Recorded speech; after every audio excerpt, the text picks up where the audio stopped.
حج اور عمرے کے لیے جانے والے اللہ تعالیٰ کے خصوصی مہمان ہیں۔ وہ اللہ سے دعا کریں تو دعا قبول فرماتا ہے، اور مغفرت طلب کریں تو اللہ تعالیٰ بخش دیتے ہیں۔ حج کے لیے بہترین زاد راہ ساتھ لیجئے۔ بہترین زاد راہ تقویٰ ہے۔ اس پاکیزہ سفر کے دوران اللہ کی نافرمانیوں سے بچنے اور حج بیت اللہ کی برکتوں سے زیادہ مستفیض ہونے والا بندہ وہی ہے جو ہر حال میں اللہ سے ڈرتا ہے اور اس کی خوشنودی حاصل کرنے کا والہانہ جذبہ رکھے۔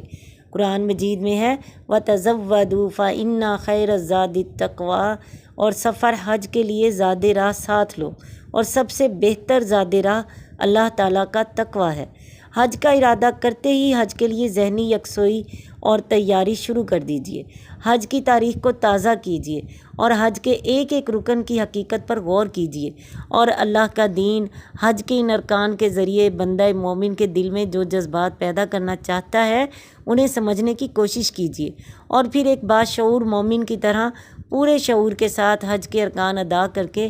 ان حقیقتوں کو جذب کرنے اور ان کے مطابق زندگی میں صالح انقلاب لانے کی کوشش کیجیے، جس کے لیے اللہ تعالیٰ نے مومنوں پر حج فرض کیا ہے۔ اللہ تعالیٰ کا ارشاد ہے وَاذْكُرُوهُ كَمَا هَدَاكُمْ وَإِن كُنتُم مِّن قَبْلِهِ لَمِنَ الضَّالِّينَ، اور اللہ تعالیٰ کو یاد کرو جس طرح یاد کرنے کی اس نے تمہیں ہدایت کی ہے، اور یہ حقیقت ہے کہ تم لوگ اس سے پہلے ان حقیقتوں سے بھٹکے ہوئے تھے۔ اس مقصد کے لیے قرآن پاک کے ان حصوں کا گہری نظر سے مطالعہ کیجیے جن میں حج کی حقیقت و اہمیت اور حج سے پیدا ہونے والے جذبات کا اظہار کیا گیا ہے،